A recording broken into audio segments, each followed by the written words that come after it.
आप सभी भाई बहनों का आध्यात्मिक ज्ञानात्मक चैनल की संध्या बेला ज्ञान कक्षा में एक बार फिर स्वागत है। आज की चर्चा का विषय है निरंतर विवेक शक्ति जगाए रखो। आप भाई बहनों को शायद ध्यान हो, कुछ दिन पहले हमने एक वीडियो संध्या बेला ज्ञान कक्षा में ही प्रसारित किया था, जिसका नाम था निरंतर श्रद्धापूर्वक सत्संग करते रहो। उसी निरंतर श्रद्धापूर्वक सत्संग से ही आगे एक जो आज हम वीडियो बनाने जा रहे हैं, निरंतर विवेक शक्ति जगाए रखो, इसका उस स्थिति विशेष से एक विशेष संबंध है। ये विवेक शक्ति देखिए बुद्धि से एक ऊपर की चीज है। जैसे हम कहते हैं ना, आपकी हमारी बुद्धि सात्विक होनी चाहिए। ये बुद्धि जब तक सात्विक रहती है, जब तक ये निरंतर सत्संग श्रद्धापूर्वक करती है। यदि हम निरंतर श्रद्धापूर्वक सत्संग करते नहीं हैं, तो ये जो परमात्मा की एक विवेक शक्ति है, देखिए विवेक शब्द मैंने कहा ना, ये बुद्धि से ऊपर का एक शब्द है। अक्सर हम साधारण बोलचाल में कहते हैं ना, बुद्धिमान बनो। ये बुद्धि शब्द देखिए एक भौतिक स्थिति को दर्शाता है। आपके हमारे जो तीन शरीर हैं, स्थूल शरीर, सूक्ष्म शरीर और कारण शरीर। अक्सर हम बार बार कहते रहते हैं कि स्थूल शरीर से अधिक महत्व सूक्ष्म शरीर को दो, और सूक्ष्म शरीर से अधिक महत्व अपने कारण शरीर को दो। इसके पीछे का जो मूलभूत हमारा एक उद्देश्य होता है, क्योंकि स्थूल शरीर देखिए तामसी है, सूक्ष्म शरीर तामसी भी है, राजसी भी है, और मन और बुद्धि जो परमात्मा ने आपको हमें दी है, ये सात्विक दी है। ये मन और बुद्धि को ही देखिए एक विशेष स्तर पर इसको एक औजार माना जाता है। शास्त्रों में तो बार बार कहा गया, मन ही बंधन का कारण है, मन ही मोक्ष का कारण है। मोक्ष का अभिप्राय परमात्मा को पाने का है, आनंदमय स्थिति को पाने का है, ये जन्म मरण के बंधन से मुक्ति को पाने का है। और बंधन का अभिप्राय क्या है? ये 84 लाख प्रकार की योनियों में बार बार तो आपके मेरे जन्म मरण होते रहते हैं। देखिए जब जन्म हुआ है तो वहाँ मृत्यु होगी। अब स्थूल शरीर कोई भी हो, चाहे वो मनुष्य योनि का हो, चाहे नीचे की पशु योनि हो, पक्षी योनि हो, कीड़े मकोड़े, कीट पतंगे, ये वनस्पति, इन सब के देखिए जन्म होते हैं। फिर जन्म के बाद देखिए मृत्यु होती है। हालांकि वनस्पति में तो देखिए ऐसे ऐसे वृक्ष भी बताए गए जो जिनकी आयु देखिए 3-3 हजार वर्ष है। खैर आज हमारा वो विषय नहीं है, क्योंकि नीचे की 80 लाख प्रकार की देखिए तामसी योनि है। और तामसी योनियों का अभिप्राय क्या है कि ये एक निकृष्ट योनि है, दंडमय योनि है। और दंडमय योनियों में कब आपको में जन्म लेने को प्रकृति बाध्य करती है? जब मनुष्य योनि में मरते समय आपका हमारा संचित कर्मों का कर्माशय बिगड़ जाता है। अब कर्माशय तो उन्हीं का ही बिगड़ता है जिनके देखिए तामसी कर्म यानी कि पाप कर्म अधिक होते हैं। पाप कर्म कब होते हैं? जब हम अज्ञानता में होते हैं, जब हम सत्संग करते नहीं, रजोगुण को अमर्यादित भोगते हैं, और फिर रजोगुण को अमर्यादित भोगते भोगते हम उन विषय भोगों के व्यसनी बन जाते हैं। उन विषय भोगों को भोगे बिना रह नहीं पाते। प्रमाद की स्थितियां, आलस की स्थितियां आ जाती। तब ऐसी स्थिति विशेष में मनुष्य उन विषय भोगों को ही प्राप्त करने के लिए छल कपट, ठगी, हेरा फेरी यानी अनीतिगत कार्य करता है, निषेध कर्म करता है, जिसका शास्त्रों में ही देखिए मना किया गया। अब जिस चीज के लिए देखिए शास्त्र आपको हमें अनुमति नहीं देते, यदि फिर भी हम करते हैं तो फिर वो आपको में उसका एक दंड मिलता है। ये दंड का अभिप्राय देखिए दुखमय स्थितियों से है। मनुष्य से नीचे की जो 80 लाख प्रकार की तामसी योनि है, ये दंडमय योनि है। क्योंकि परमात्मा तो देखिए दया के सागर हैं, परम दयालु हैं। परमात्मा ने अब नीचे की योनियों को कर्म से अचेत रखा है। अचेत का अभिप्राय उनके देखिए दुख भी धीरे धीरे कम होते हैं, क्योंकि पाप कर्म कमजोर होते होते वो जब एक स्थिति विशेष में, चाहे लाखों जन्म, करोड़ों, अरबों, जितने भी युग बीत जाए, ऐसा कोई विधान नहीं है। लेकिन जब तक वो पाप कर्म घट घट के वो पुण्य कर्म के बराबर नहीं आते। अक्सर हम कहते हैं ना, ये पाप और पुण्य कर्मों की जब तक तुल्यता नहीं होती तो मनुष्य योनि की तो प्राप्ति ही नहीं होती।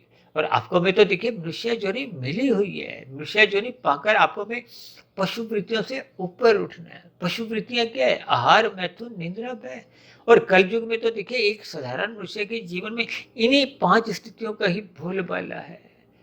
भले ही मनुष्य देखिए कुछ सत्संग करते हुए दिखाई तो देते हैं, लेकिन उनका सत्संग बेमन से होता है। बेमन से किए गए सत्संग में कोई देखिए एक सात्विक स्थितियां बनती नहीं है। और जब तक सात्विक स्थिति निरंतर बनती नहीं है, तो फिर आपकी बारी ये जो विवेक शक्ति जिसका आज हम एक जिक्र कर रहे हैं, हालांकि आप देखिए अपनी चर्चाओं में पहले भी इन सभी स्थितियों का बार बार एक साधारण स्तर पर तो चर्चा करते रहते हैं, लेकिन आज हमारी एक विशेष चर्चा है कि निरंतर शब्द साथ में जुड़ा हुआ है। जैसे हमने उस दिन अपनी चर्चा में निरंतर श्रद्धापूर्वक सत्संग शब्द के साथ करते रहो जोड़ा था।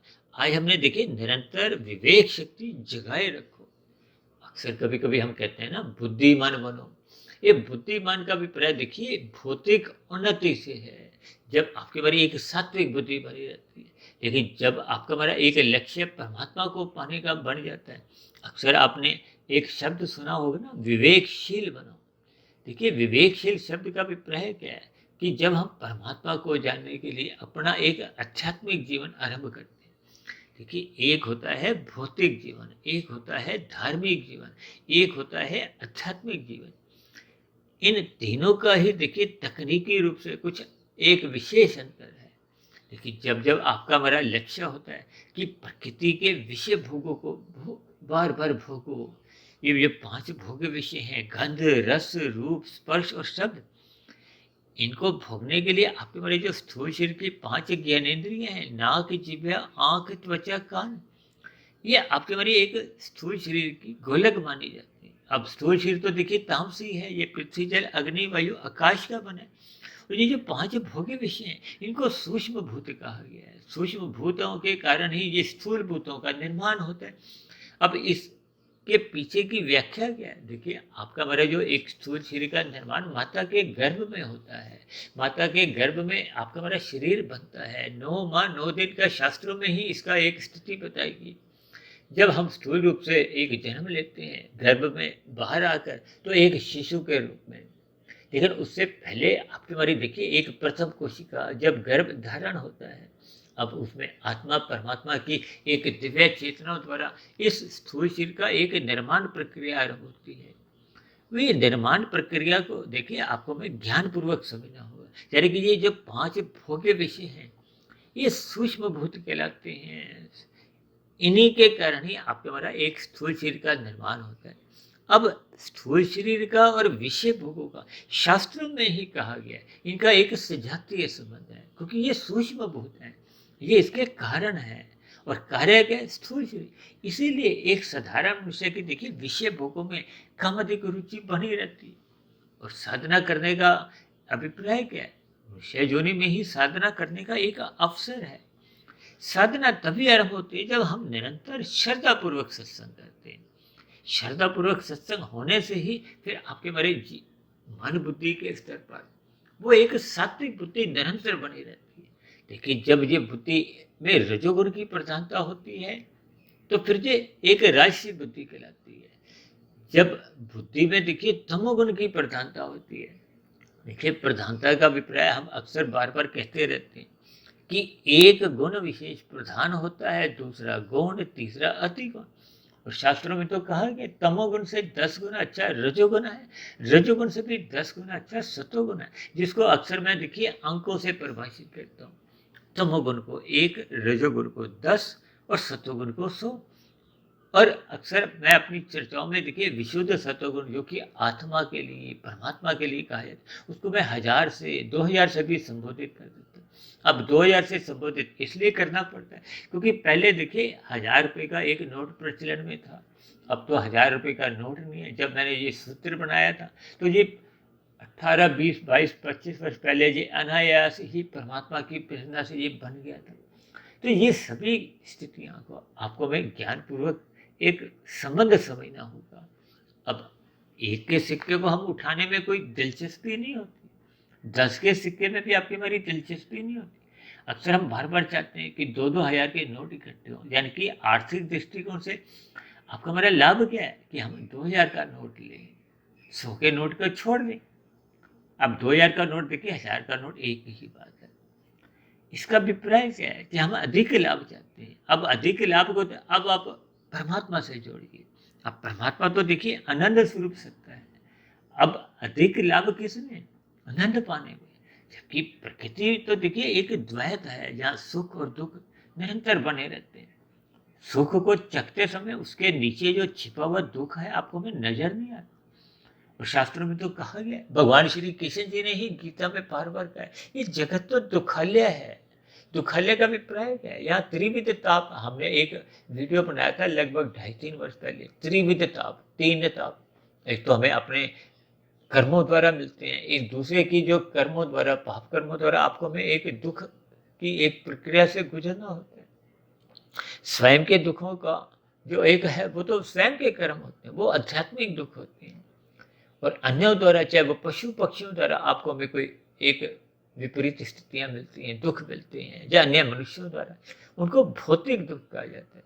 और एक होते हैं दैविक दुख, जो कि प्रकृति में देखिए अधिक गर्मी, कभी अधिक सर्दी, कभी तूफान आ गया, आंधी, ओले, ये सभी स्थितियां। अब कभी कभी देखिए भूकंप में भी कुछ ऐसी ही एक स्थितियां बनती हैं। तो ये प्राकृतिक आपदाएं हैं, प्रकृति की कारण कहो, इन्हीं को ही देखिए दैविक दुख कहा जाता है। ये सभी स्थितियां अक्सर हम देखिए अपनी चर्चाओं में लेते रहते हैं। लेकिन आज हमारी मन की स्थिति यदि विवेक शक्ति जगती नहीं है, क्योंकि मनुष्य जीवन में देखिए जब तक विवेक शक्ति नहीं जगती तो फिर आपको मैं परमात्मा से एक विशेष प्रीति कहूँ, योग की स्थिति उत्पन्न ही नहीं होती। देखिए विवेक शक्ति का अभिप्राय निरंतर जब आपके बारी एक सात्विक बुद्धि बनी रहती। अब राशि बुद्धि का अभिप्राय देखिए इतना ही है कि हम अपने स्थूल शरीर की अवस्थाओं के लिए एक साधारण पुरुषार्थ करते हैं। जैसे कहते हैं ना, हम लाभ के लिए काम करते हैं, लेकिन वो लोभ की स्थिति नहीं होती। लोभ का अभिप्राय देखिए जब हम कामनाएं अधिक बनाते हैं, भोगों की इच्छाएं बनाते हैं। कहते हैं ना, सादा जीवन उच्च विचार।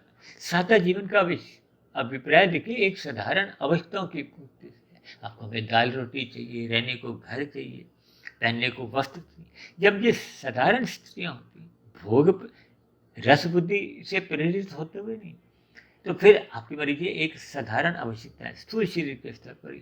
ये भी एक देखिए एक साधारण एक आवश्यकताओं में ही इनकी एक निष्काम कर्म ही इनके माने जाते हैं। यानी इसके लिए जो हम सकाम भाव से भी कर्म करते हैं, उनको भी शास्त्रों में कहीं कहीं देखिए निष्काम भाव ही कहा। ये बंधन का कारण नहीं है।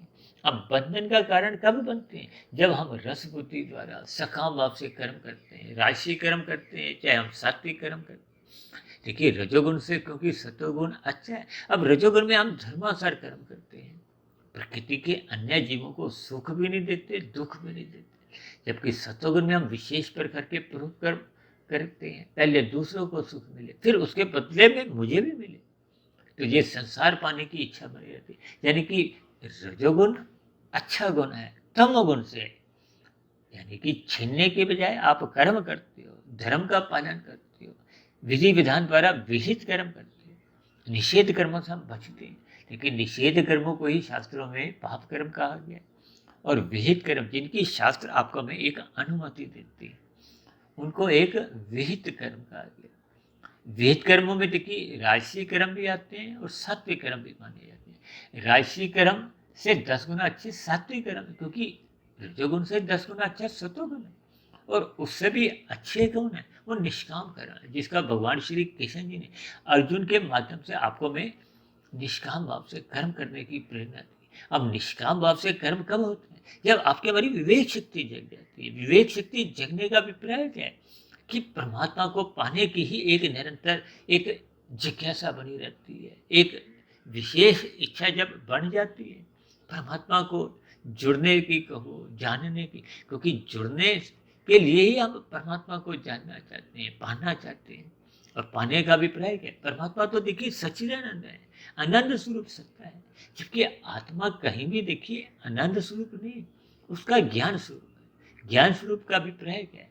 कि जब जब हम अपने ज्ञान की स्थिति में रहते हैं तो फिर आपको हमें प्रकृति के विषय भोग अच्छे ही नहीं लगते, क्योंकि आपको हमें ज्ञान हो जाता है कि ये माया है, ये द्वैत है, यहाँ के जितने भी सुख हैं, पहली बात तो यहाँ के जितने भी सुख हैं वो दुख के साथ एक द्वैत स्थिति में, इसलिए एक ही सिक्के के ये दो पहलू हैं।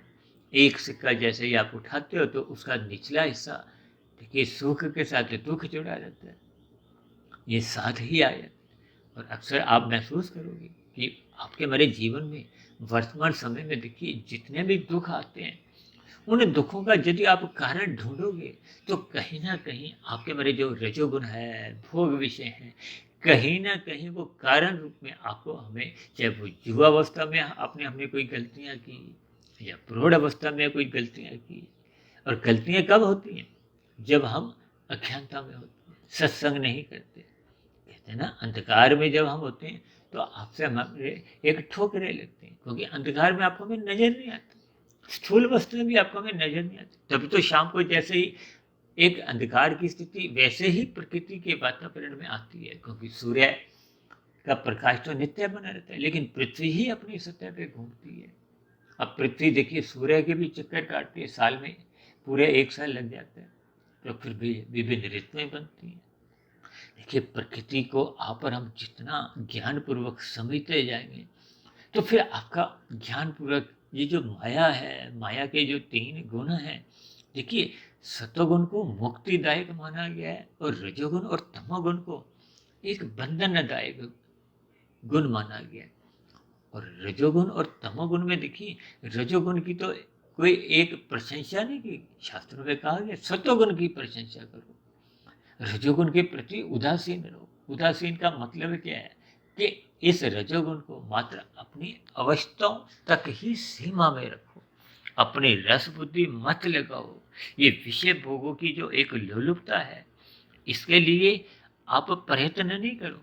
प्रयत्न का अभिप्राय देखिए हाथ पैर वानी लिंग गुदा से है। ये आपके हमारी 5 स्थूल शरीर के स्तर पर गोलकें हैं, कर्मेंद्रियां हैं। इन सभी स्थितियों को जब हम ज्ञानपूर्वक समझते हैं, ज्ञानपूर्वक कब समझते हैं?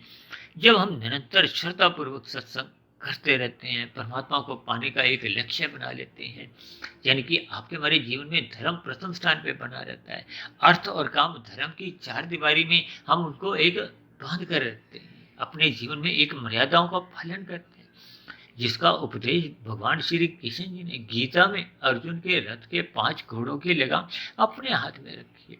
इसलिए तो हम बार बार कहते रहते हैं अपनी निरंतर जो बुद्धि है उसको सात्विक बनाओ, रजोगुण में केवल अपनी अवस्थाओं की पूर्ति के लिए जाओ। ये जो हम छलकपट ठगी हेरा फेरी द्वारा तरकीबें योजनाएं बनाते रहते हैं, चतुराइयां करते हैं, हेरा फेरी करते हैं, इसके लिए भी देखिए बुद्धि की जरूरत होती है। अब ये बुद्धि क्योंकि अनैतिक कार्यों में लगती है तो ये तामसी बुद्धि होती है।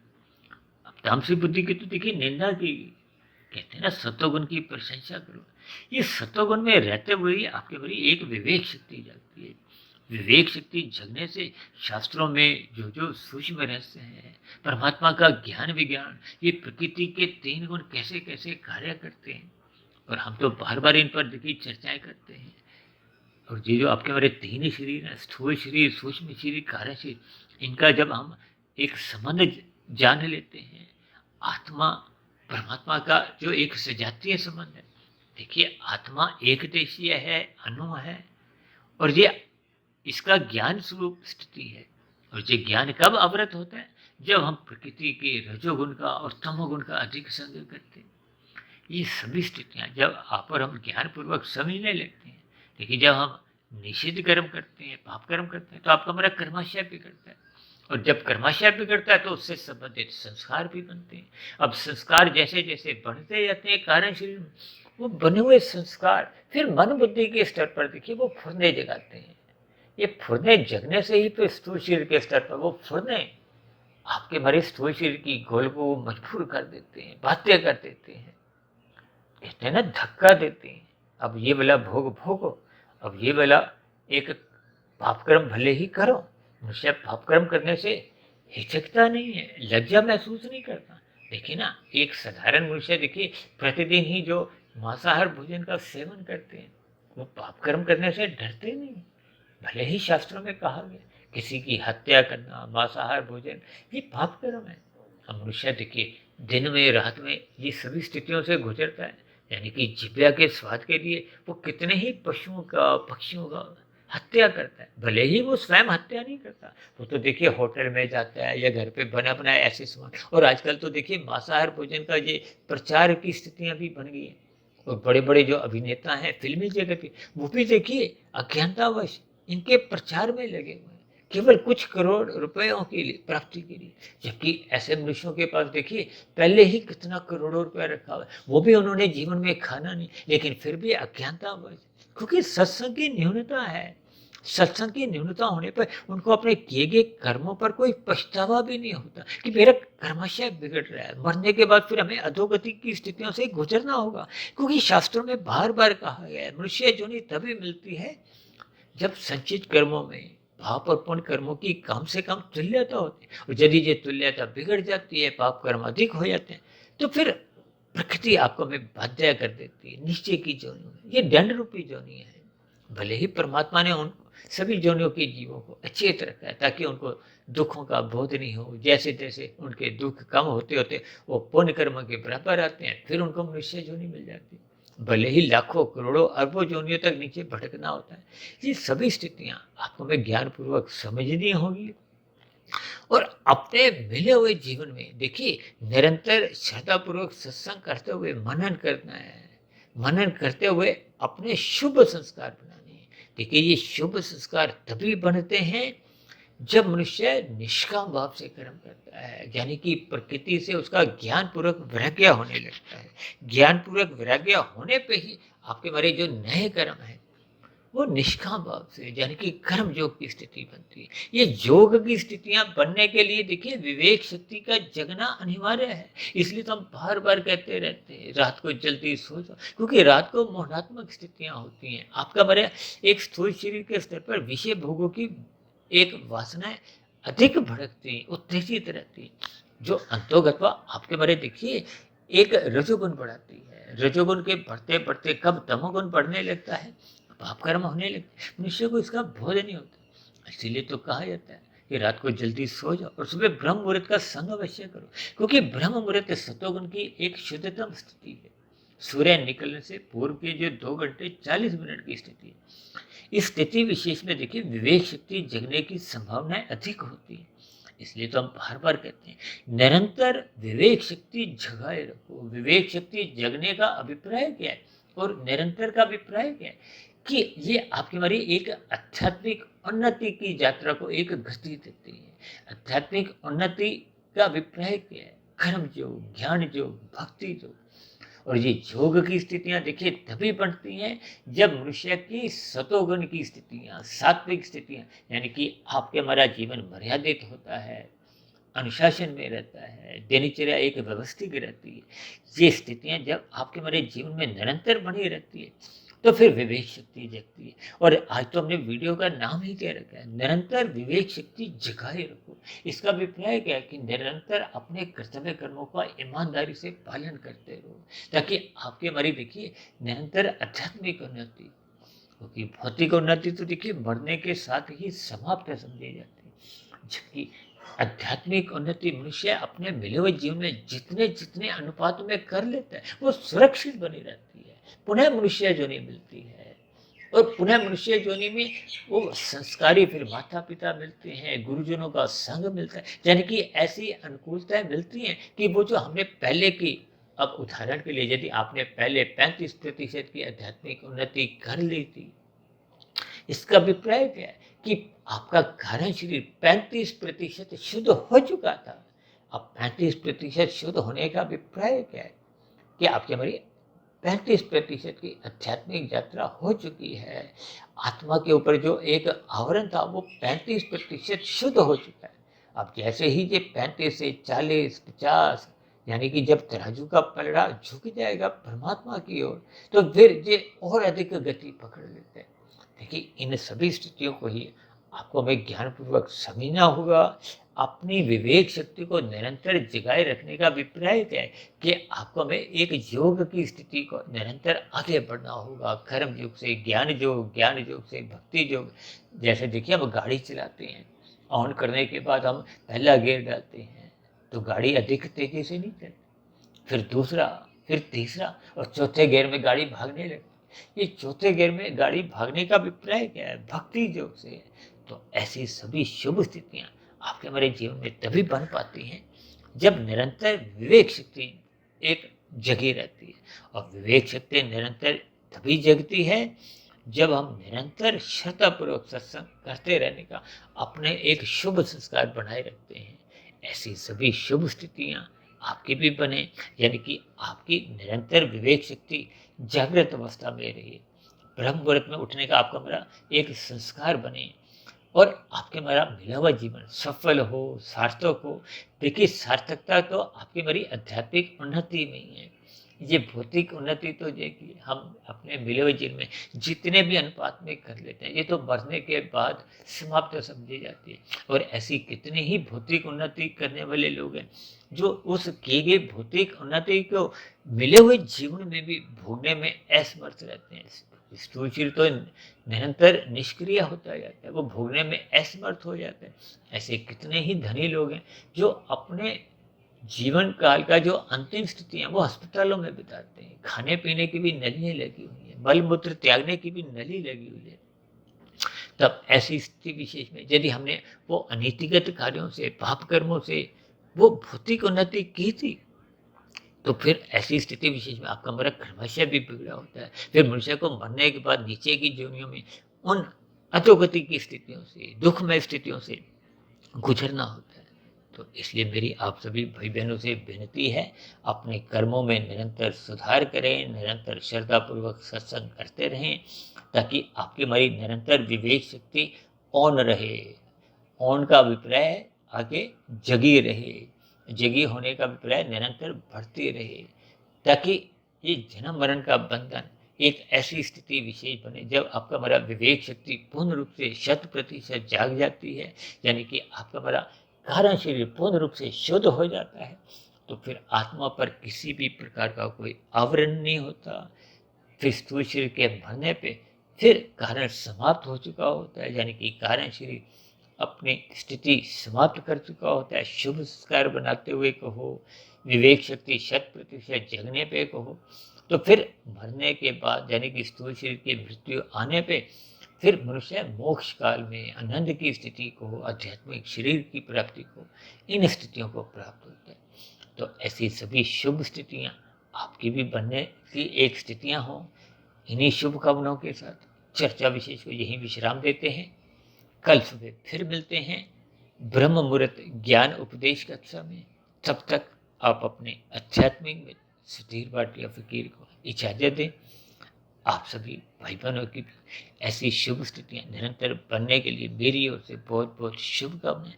फिर भी चर्चा संबंधित आपके मन में कोई प्रश्न उठ रहा हो, कोई मेरी कही गई बातों पर आपको कोई आपत्ति हो, या मेरी कही गई बातें आपको आधी अधूरी लगती हो, तो नीचे दिए गए कमेंट्स बॉक्स पर जाकर आप अपना प्रश्न, सुझाव या अपनी आपत्तियों को लिख सकते हो। और चर्चा विशेष को ध्यानपूर्वक सुनने के लिए आप सभी भाई बहनों का भी मेरी ओर से बहुत बहुत धन्यवाद।